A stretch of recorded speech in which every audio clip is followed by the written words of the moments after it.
Hi you guys, and welcome to my channel.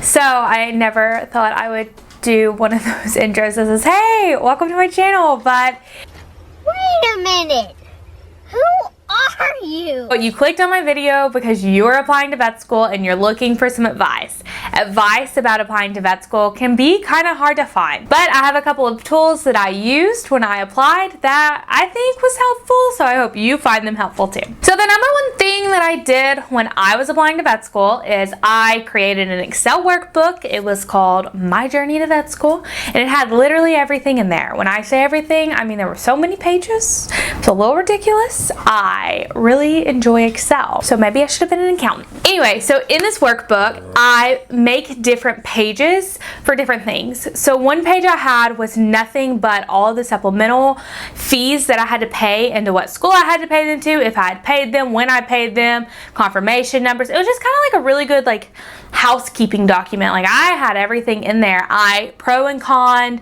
all the schools that I was looking at, was able to keep a list of tuition that I could potentially be paying, and I just found it super helpful. Having that type of control just gives me a little ease in a very stressful situation. So I recommend using Excel to keep all your ducks in a row. Now, the second tool I enjoyed using was the VIN Foundation. This is a really great website that has a bunch of interactive maps. So on the maps, one of the ones I found super handy was the debt map. It told me how much tuition was at every school for in-state and out-of-state. I'm out-of-state pretty much everywhere I applied because my state, nor my school, had a vet school. So I was very conscious when I was applying at how much money I'm going to have to shell out to afford my education, because let's face it, vet school ain't cheap and we don't make millions when we finish. I enjoyed that map. The other map I really enjoyed was a map that pretty much showed you how many people were applying to this school and how many people were getting in. So it showed you applicant to accepted seat ratios, and you were able to look at this as an in-state candidate, as an out-of-state candidate, and because again I was out of state everywhere, I found this extremely handy because I could easily look and say, oh, this school, they accept more out-of-state people than this school does. And I kind of swayed the schools that I was going to apply to. So the third thing that I found extremely handy when applying was actually the Student Doctor Network.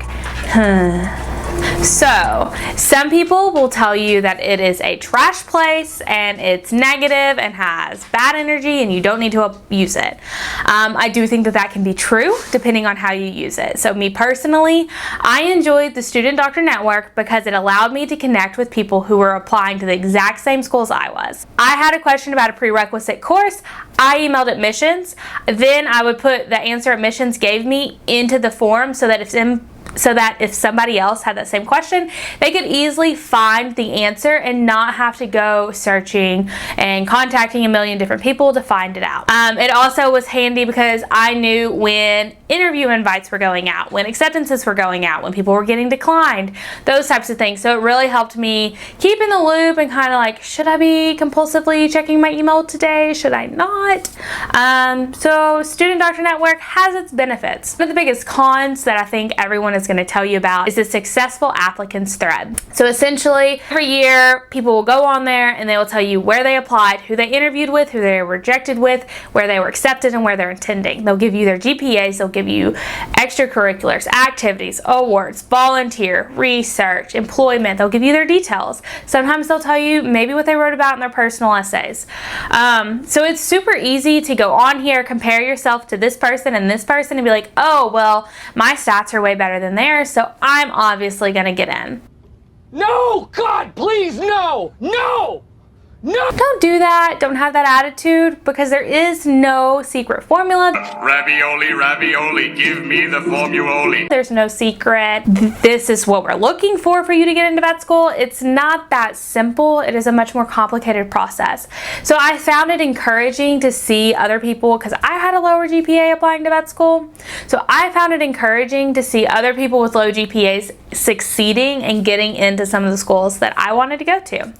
Now, again, it can be negative if you obsess over these numbers and are constantly comparing yourself. So I would just caution you not to use the Student Doctor Network in that aspect. So the fourth place that I would recommend as a tool for you is the APVMA Facebook. Now, It is very similar to the Student Doctor Network. This, you have to have a Facebook to get to it. You have to be a part of the group to get to it. You have to have a Facebook page to use this tool. That is a downside to using the AP/VMA Facebook page.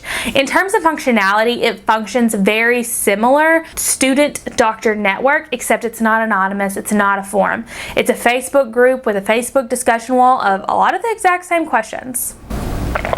So the fifth thing I found extremely helpful was honestly podcast. I never listened to podcasts a lot in undergrad because I was like, I don't have time for this. I listen to lectures. I don't have time to listen to these extra educational things where people talk and yada yada yada. So there's more outlet online and right now and with that. Listen to the podcast. Not all of them are going to be like, oh, this is so relevant. A lot of them were though. Two podcasts that I really enjoyed listening to was Podcast to Vet and Vet School Unleashed. There are specific episodes, again, that I found more helpful than others. For example, Podcast to Vet has an episode where they have someone who has actually served on the admissions committee, and they're kind of walking you through their side of the admissions process. What are they looking for? What are the trends they see? What are some of the common mistakes that students make?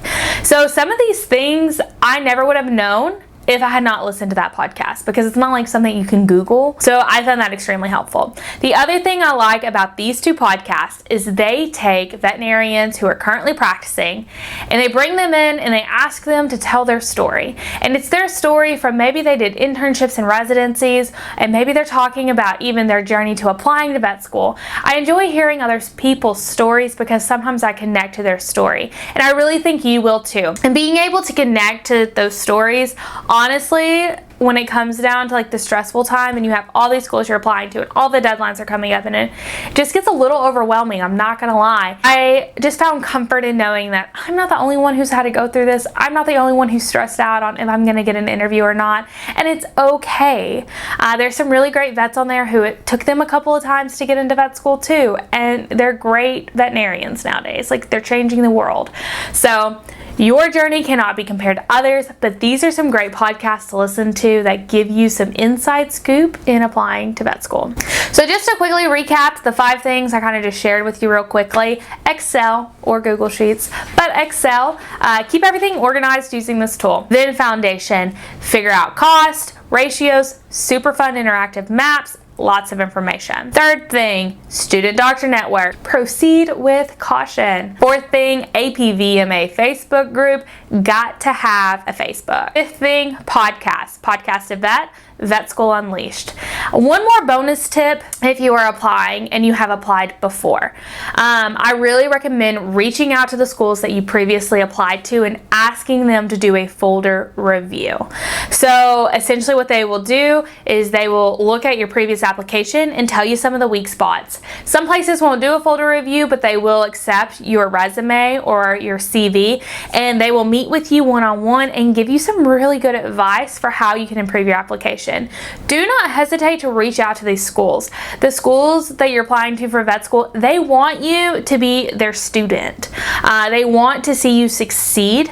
They're not just a group of people sitting around a table being like, we're gonna run their life. Take advantage of this services and their tools that they offer as well, and make it the best that it can be. I found that helpful. I, again, gained some more insight in this process my second time around than I did the first. And I just kind of want to share that to y'all who are going to be going through this process too. So I hope that this channel brings you some of that information. If you found this video helpful, be sure to like it. If you want to stick around and hear more of my stories and tips to get into vet school, go ahead and subscribe to my channel so you don't miss the videos. I am currently in school, so I would say I will put one up every Sunday, but I just can't promise it. And then if you know somebody else who's applying to vet school and you think that they would find this video helpful, go ahead and send them the link. Tell them about my channel. Also, follow me on Instagram, Paw Prints and Ponytails, and you can keep up with some tips and tricks I share there along the way. So I guess that's it for this video, and I'll see y'all next time.